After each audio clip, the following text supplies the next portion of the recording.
যে অন্তর্বর্তীকালীন সরকার গঠন করা হয়েছে তার ভিতরে অর্ধেক অথর্ব ক্যানট ডেলিভার, কোনো কাজই করতে পারে না, কোনো অভিজ্ঞতা নাই, বাকি সব ভীতু। স্লোগানের মধ্য দিয়ে যে বিপ্লব সংগঠিত হয়েছে সেই বিপ্লবের আকাঙ্ক্ষা প্রকাশিত হয়েছে। আমরা যদি সেই বিপ্লবের আকাঙ্ক্ষা ভুলে যাই তাহলে আমাদের বিপ্লব সফল হবে না। প্রতিটি বিপ্লবে দুইটি উদ্দেশ্য থাকে, একটি ইমিডিয়েট উদ্দেশ্য আর একটা হলো আলটিমেট উদ্দেশ্য। ইমিডিয়েট উদ্দেশ্য ছিল ফ্যাসিজমের পতন, ফ্যাসিজমের পতন অর্জিত হয়েছে। আলটিমেট উদ্দেশ্য সফল করতে হলে যে স্লোগানগুলো ছিল এমন একটি রাজনৈতিক ব্যবস্থা অথবা এমন একটি সরকার পরিচালিত হবে যারা এই বিপ্লবের আকাঙ্ক্ষাগুলো ধারণ করতে পারে।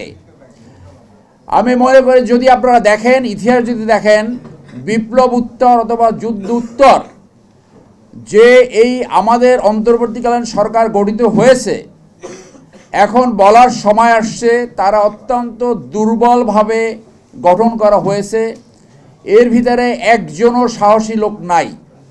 একজন আছে আমাদের প্রফেসর সাহেব ওয়ালব্রান্ড, কিন্তু উনি অত্যন্ত নরম প্রকৃতির। বিপ্লবের পরে যদি সেই বিপ্লবী সরকার গঠন না হয় তাহলে বিপ্লবের আকাঙ্ক্ষা পূরণ করা কোনোভাবে সম্ভব হয় না। সেই ক্ষেত্রে আপনারা দেখতে পারেন যে যেখানে বিপ্লব সফল হয়েছে তারা কি কার্যক্রম গ্রহণ করেছে, যেখানে বিপ্লব ব্যর্থ হয়েছে সেখানে তারা কি করেছে। আমরা দেখতে পাচ্ছি বিপ্লবের একটা ব্যর্থতার দিকে সম্ভবত যাচ্ছে। প্রফেসর ইউনূস সাহেব যে কথা বলছে, আমাদের সামনে যে সুযোগ আসছে এই সুযোগ যাতে আমরা হাতছাড়া না করি, কিন্তু সেই লক্ষ্যে কাজ হচ্ছে বলে মনে হচ্ছে না। যে অন্তর্বর্তীকালীন সরকার গঠন করা হয়েছে তার ভিতরে অর্ধেক অথর্ব ক্যানট ডেলিভার, কোনো কাজই করতে পারে না, কোনো অভিজ্ঞতা নাই, বাকি সব ভীতু। যেটা হওয়া ছিল অগ্রাধিকার ভিত্তিতে তাদের যে পরিকল্পনা করা উচিত ছিল, একটি বিপ্লবী সরকার করা উচিত ছিল, একটা প্রোক্লেমেশন অফ রেভলিউশন হওয়া উচিত ছিল। এবং সেই প্রোক্লেমেশনের মাধ্যমে যদি প্রোক্লেমেশন এবং কনস্টিটিউশনের যদি কন্ট্রাডিকশন হয় তাহলে প্রোক্লেমেশন উইল রিবেল, সেই প্রভিশনটা নেওয়া উচিত ছিল।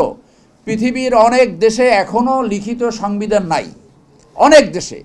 তারা যদি চলতে পারে তাহলে নতুন একটি বিপ্লব পরবর্তী রাষ্ট্র ব্যবস্থা কেন চলতে পারবে না?